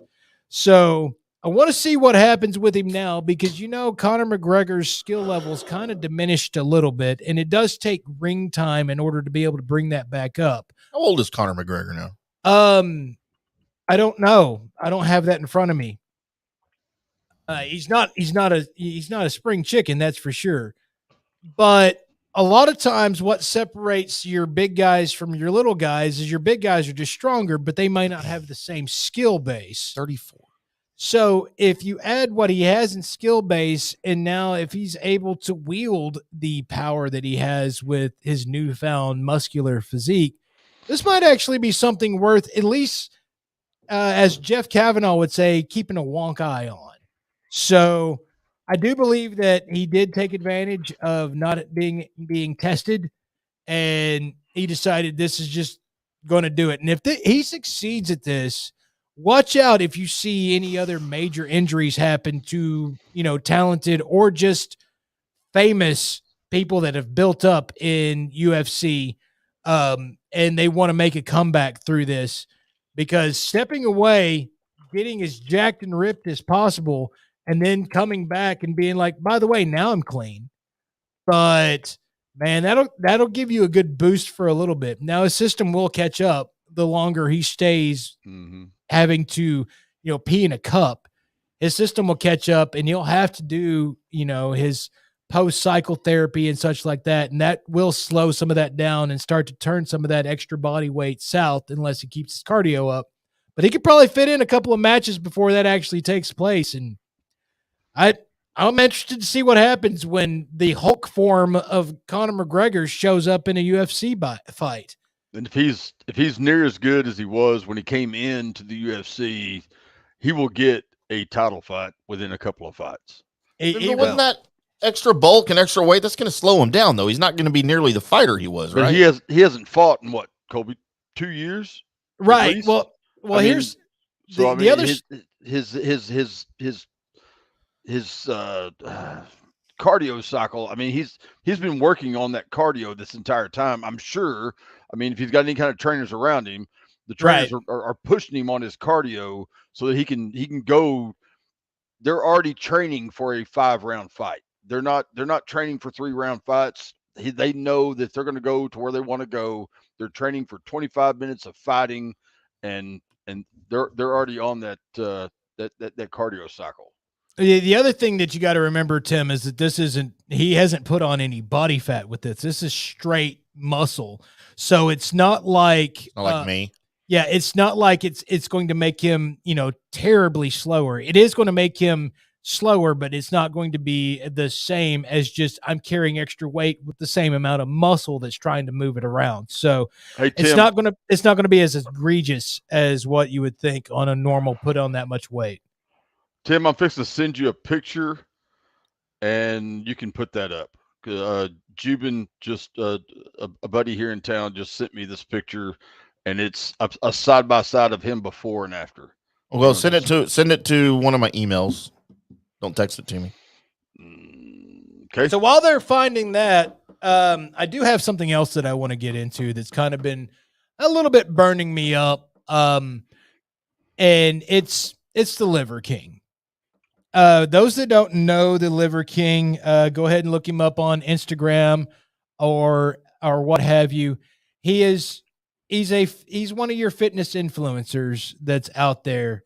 That his basis on his teachings was, by the way, this is the body that he said you could get in order by following his, I think they were 9 ancestral tenets. And if you follow them, and you're saying ancestral, not ancestral. Correct. You're the only one that thought that I said and. I was just clarifying for the other ones out there. Right. Again, you were the only one. So you're the only idiot. So yeah, he's carrying right here, as you can see, nearly every twitch and fiber. This is probably somewhere around 5% body fat. Jeez. This is, that's nothing, right? But he's just yoked. He's also mid 40s, or upper mid 40s as far as his age. And what he did was, the way he did things was he was telling you these 9 ancestral tenets, which were actually good tenets. They were like, get enough sleep, eat organ meat, which, by the way, is usually high in nutrients and low in fat and high in proteins. So it was good stuff that he was saying. Be active, push yourself. I think the only thing that he did that I really said that was stupid was like he told you had to go sun your butthole. Oh no, that's actually awesome. It's like your butthole needs vitamin D, apparently. Right. So he would tell you to go out. Here's where I heard that. Face the sun, and you like take your pants off and like actually focus the sun towards Uranus, and that made That's you not feel the better planet. and feel better. And he got a lot of following out of this teachings. But the one thing that kind of got under people's skin is every time he was asked if he had any kind of toolbox, if he was on any gear, he would categorically deny that he took anything, and almost to the point of laughing at the person, thinking that I'm all natural.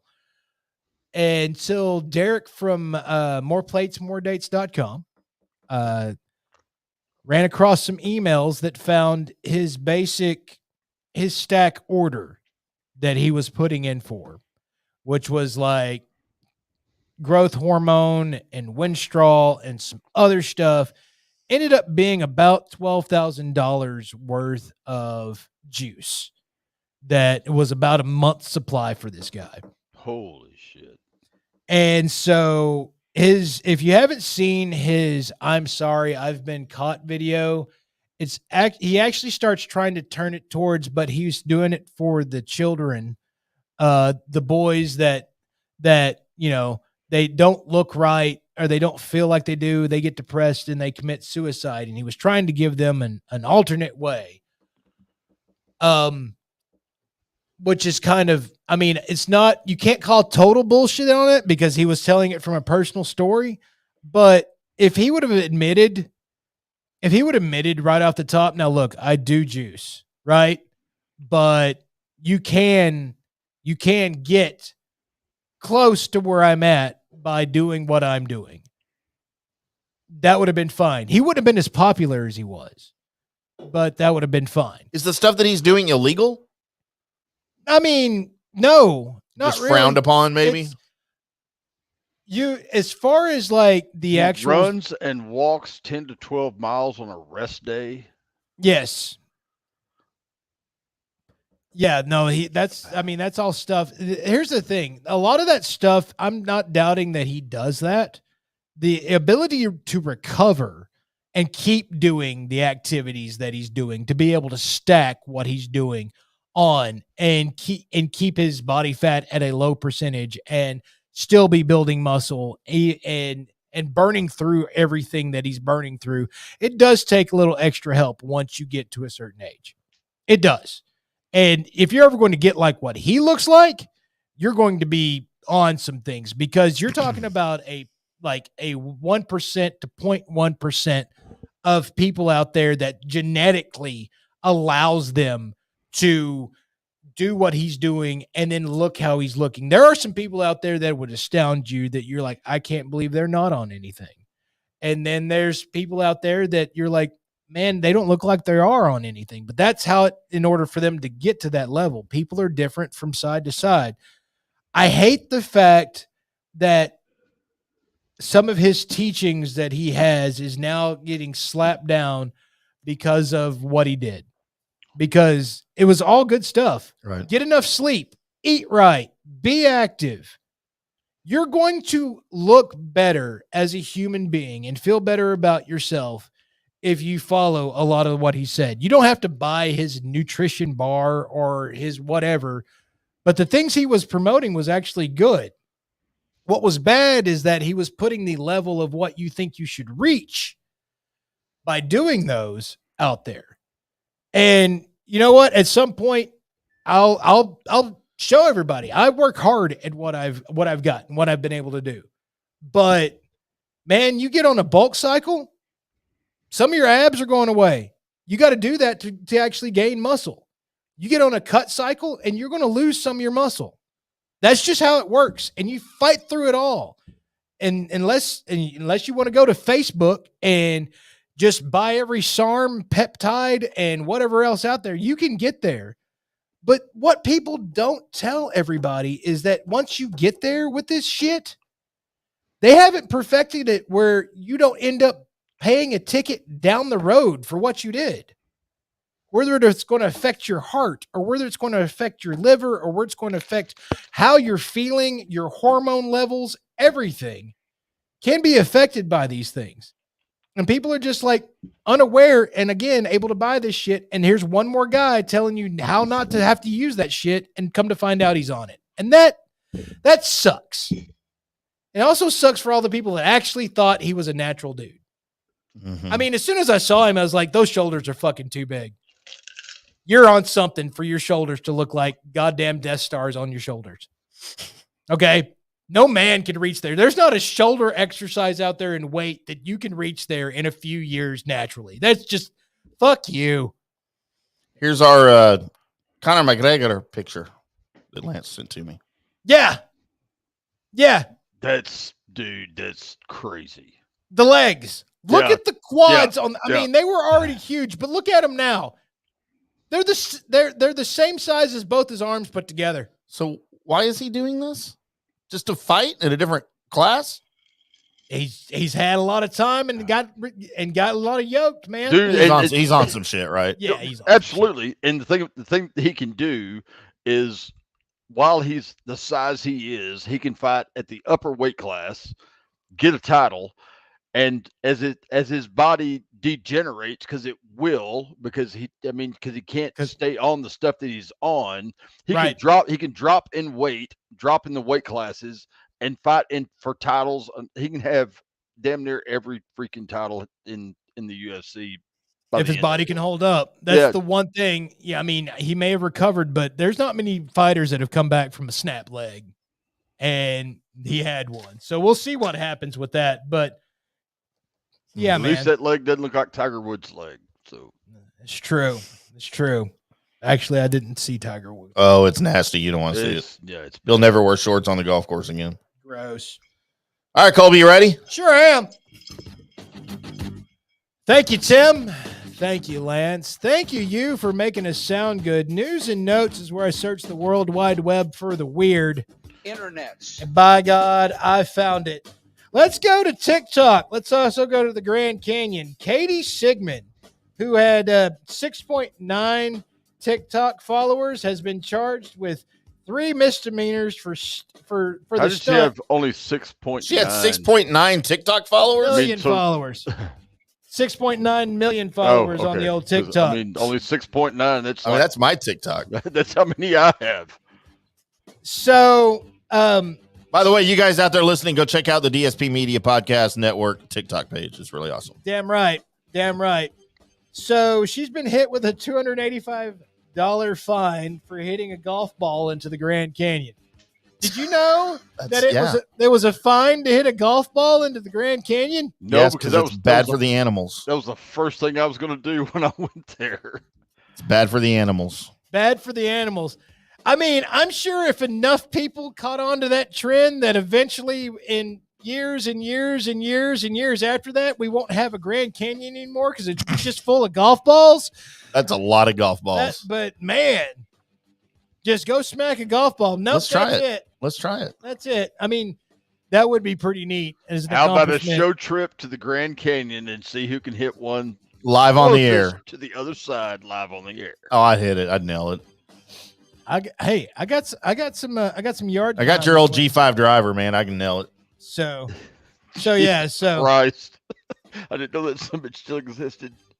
Don't hit golf balls into the Grand Canyon. They'll find. If you do, don't get caught. Yeah, don't put it on the TikTok so they know what you're doing. Don't put it on the TikTok with 6.9 million followers. Is that how they found out? Yes. They came and got her. Huh. Let's go from there to Florida because Florida is America's wang. And a resident in Davenport isn't happy with the black bear because that bear decided he's going to spend a whole lot of nights in the dude's backyard. Wait, there's bears in Florida? I guess so. They got everything else. Might as well have black bears, right? What if the bear copulated with an alligator? Well, then you'd have a barrigator and you'd be really scared. That's exactly what that is. The reason why the bear's staying in this dude's backyard is because he's got avocados back there, and the bear really likes avocados. Wow. So the bear's just sitting back there eating avocados. So it's a Mexican bear. Yeah, well, no. Guacamole. No, I said black bear, so. Oh. This is not a racist show. Why's it got to be a black bear? Because it's in the story that it's a black bear. I'm not bringing this up on Bottom Line Sports Talk tomorrow night. That's for damn sure. Sorry, boys. So come to find out that bears love avocados. I didn't know that. That's good fats. Yeah, it's good fats for you. What, is Florida known for avocados? Like, this is new to me. I mean, avocados from Florida. Yeah. Which ties into, has anybody seen the trailer for Cocaine Bear? I have. No, but I'm interested. No, it's kind of like what, alligator tidal wave or something that's Sharknado? Kind there's of. Sharknado. There's like an alligator tidal wave or something that's out, and now Right. we got Cocaine Bear. Cocaine Bear. But Cocaine Bear is based on a true story. Yeah, based on a true story. Sharknado's not. No, Tim. It's also starring Ray Liotta. So Oh, stay hard, Ray. it's got to be good. Kevin Hagelin talked about this on the KNC Masterpiece, so I went and looked up the trailer, and let me tell you, I'm in. Oh, no, I'll watch it. Was it on like Netflix or something, or is it a cinematic release? I don't know exactly where it's coming out at, but I know I'm going to watch it. I'm going to watch it. So the premise behind the Cocaine Bear is that like a helicopter full of drugs like loses its cocaine into the forest, and the bear like eats a whole brick of cocaine and then goes nuts wanting more cocaine and then starts killing people. Do you know who directed this? Somebody good. Elizabeth Banks. Don't know her. Really? She's a really famous actress. Dude, no, I'm in. Go watch the trailer. You'll be totally in. Crap. Cocaine Bear? You know what? Maybe that's a show. Maybe we sit and watch the Cocaine Bear and comment. A review of it? Yeah. No, while we're watching it. Like what was that show that used to be on? Mystery Science Theater. Science Theater, yeah. Mystery Yeah, Science we could. Theater. I don't want to be a silhouette. Well, I'll be a silhouette. Just our bald heads with headphones on, bopping back and forth while we're talking. Like the robot dude. What's your name? I'm watching this. So let's go to Miami, where, man, plot twist. This people are actually enjoying this happening. So I bet I can get people at the dugout to watch Cocaine Bear with me while I'm reviewing it on the show with y'all. That'd be great. While you're drunk. Yes. Fuck you, Tony. You're dead. So in Miami, there's an ATM at, it has a twist on this ATM. See, when you go use this ATM, it posts a picture of you on its leaderboard with your bank balance. What? No. So right now, that's Diplo, my bank balance. Diplo, who is a producer, he's a music producer and a DJ. He posted on Twitter a video of him taking the number one spot at the ATM with $3 million on Friday. Oh. So people are literally trying for the number one spot, but that's really cool, except for when other people walk up to it, go through the leaderboard, and it's like, dude, if we had Amanda now, she can pull about $1 million out of this ATM. No, fuck it. Wait for her to show up. Wow. Yeah. Hope they have good security. I'm sure they do. I mean, most of these people are like the people that like rent Lamborghinis and wear Rolexes and shit like that. Wait, why are they just renting Lamborghinis? Because, they wanted a different color one besides the one they already own. Oh, that's true. Yeah. So there's that. But I can't imagine. Part of me wants to go to the bottom of the leaderboard and just see how many people are like me. And it's like, oh, that dude has $100. Look at him. Way to go, dude. Way to be. So let's go. We're staying in Florida because Florida is America's wing. So we're going to Clearwater, and dear sweet Jesus, 36-year-old Chad Mason. Oh, stay hard, Chad. Well, this is probably the worst thing you could have told him to do. They arrested him on Sunday on several charges, including, sexual activity with an animal. No. Exposing his organs. I've been there. Criminal mischief to a place of worship. And officers respond to an apartment complex, and he was running around naked. So here's what happened. Here's Mason's day.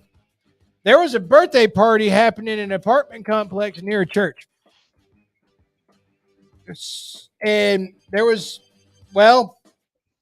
a bunch of teenagers at this birthday party, and 36-year-old Mason decided, man, fuck you, dog. And he did. And people got mad at him, so he ran off after doing stuff to a dog. And he ran into a church with his pants down, flashed a bunch of people in there, and then started trying to polish his own bishop, which, man, drugs are good. I know what my night's going to turn into. And he ran out of there, ran into an apartment complex. Oh, by the way, he knocked down a nativity scene and broke a bunch of potted plants and tossed around children's toys in the playground area. He killed Jesus? I mean, he might have. It was a nativity scene. Needless to say, when the police caught up to him, he wasn't making a whole lot of sense because he's Florida man, and he tried to have sex with a golden doodle. I had sex with a golden doodle once. No, you didn't. Her name was Amanda. Okay. Also, Florida man was surprised he was arrested. The reason why he was surprised he was arrested, not the same guy. This was in St. Petersburg. So it's about 1:48 in the morning, which, that's not great. Stop. So 27-year-old Alicia Laney decided that Is it Alicia or Alicia? Alicia. Okay. Decided that when he saw, wait, hold on. It's a she. Abort. Abort. When the officer saw the lady, Alicia, walk around back to the behind the horse, didn't think anything bad was going to happen until, she slapped the horse on the butt. So, I had a wife that liked that. Needless to say, that surprised the horse and nearly threw the police officer off the horse. But what was really surprising for Alicia was that she was soon arrested. And she just couldn't believe that she was going to be arrested for slapping a police horse. But because it's a horse. It's also a police officer. The name of the animal literally starts with the word whore. I'm just saying. Next. Hey, what's going on, Voltron and Chewy? How you guys doing? What was that? Stanley. There you go. Thank you. There it is. So, out of all those stories, I still think the worst one to be a part of would be either watching the dude trying to attack the golden doodle or actually depositing bank into that ATM. Right? Where it shows your balance. Yeah. Nobody wants to see my $5.75 balance in my ATM. Right. $5.75. I don't know how I buy beer. where you check on credit. You check your damn bank balance before buying a candy bar. Like, yeah, honey, I promise I'll pay my tab when I come up there later. Yeah, I think it'll fit. And that's news and notes, everybody. Wow. Might have been the greatest news and notes ever. Or the shortest. It's like 4, 5, 6 stories long. I know, and it's perfect. It was all perfect. Can I quit looking at Chewie and a Transformer and Stan Lee? That's Voltron, sir. Voltron, sir. What's wrong with you? I'm sorry. Big Lance Red. There's that better. Yeah. Now I see your half face. It's going to be a long night, boys. It's over now. The night has just begun. Big Ray, you want to take us out? So homework, by the way. I will do what's homework? I got to watch Sketch. You got to watch Snatch. Snatch, and you get to spin the wheel. I was going to watch some Snatch later, but probably not the one you want me to watch. That's not a movie. It is. It's a bunch of movies. It's an entire genre of movies. I mean, if you're going to do it online, I mean, I figured you might do it in person. Oh, I broke up with her. Jesus Christ. Again? Yeah. Just one breakup after another. It's like a bad literally during news and notes. It's a bad fucking teenage soap opera. It just Tim is one breakup after another. Well, because I deserve. Never mind. I don't want to go there. She might be listening. You deserve what? I deserve nothing. I'm a horrible person. I don't deserve anything, Colby. That's my boy. I'm a horrible person. I'm in a weird place in my life right now. Okay, look, I thought I was blind, then I thought I was gay, then I was both, but I couldn't figure out why or how. Because you had a six finger. Because I have 6 fingers. I'm in a weird place right now. The girl I want wants me, but she won't admit it, and plays with my heart and toys with me, and we still go round and round and round and round. You broke up with that girl via text right now in the middle of the show? Just did, yes. Are you fucking kidding me? Via text? Nope. Would you like to see it? No, I don't want to see it. You dick. Kind of. I kind of want to see it. Burning Tim clock time. Broke up with the girl live on the air. And I got the whole, well, it didn't stop you from getting into bed. Oh. Well, you didn't have to show her name on the damn screen. Either. Oh, shit. Yeah, wait. There. Hi, Internet. How you doing? Yeah, hey. Oh, Dad, I hope things get better for you. Well, that's not what happened. I'm sorry. Yeah, y'all thought I was lying. Hey, Colby, if he shows that long enough, we could do the voices and like reenact it. We'll do a reenactment later. What's your name? Oh my God! For the love of all, just oh my! Fuck you, Tony. What's your name? What? What is your name? Tony. Fuck you, Tony. What's your name? Ezekiel. Fuck you, Ezekiel. Fuck you. Fuck you. Hey, you know what I did last night? You better not bring my mother into this. You know what I did? I'm talking about my mom, Tim. I put that fly over there. Oh. But I found your mother next to it. Fuck you, Ezekiel. Fuck you. I built that fire over there. Oh, funny every time I hear it. All right, Big Red, you want to take us out? I will. While we watch some of this. Oh, well, hey, thank you. And thank y'all for doing what you do for us on you Twit Tick Face and everything that you do, all your subscriptions, all your likes, all your comments, everything. We wouldn't be us without you. And I got to throw a special shout out to my boys, Tim and Colby and John and the rest of the guys of the bunch, keeping this thing alive while I'm gone. And I love y'all. Thank you. We love y'all. We love you. Keep doing what you're doing. Without you, we are not us. Thank you for everything. Good night. Thank you for listening to this episode of the Drunk Sports Podcast. Join us next time for a lot more alcohol and more drunk sports talk. Until next time, here's to you. This is the funnest night ever. Kenny, we're all drunk. Save my seat. I'm coming. God damn it, Griggs. Shut up, Tim. We're not talking about my mother. Shots fired. Shots fired. I don't know what that is. What's your name? What? What is your name? Tony. Fuck you, Tony. What's your name? Ezekiel. Fuck you, Ezekiel. Fuck you. Fuck you. Hey, you know what I did last night? You better not bring my mother into this. You know what I did? You better not. I put that fly over there. Oh. But I found your mother next to it. Fuck you, Ezekiel. Fuck you. Fuck you. It's over. Good night. Bye. Good night, kids.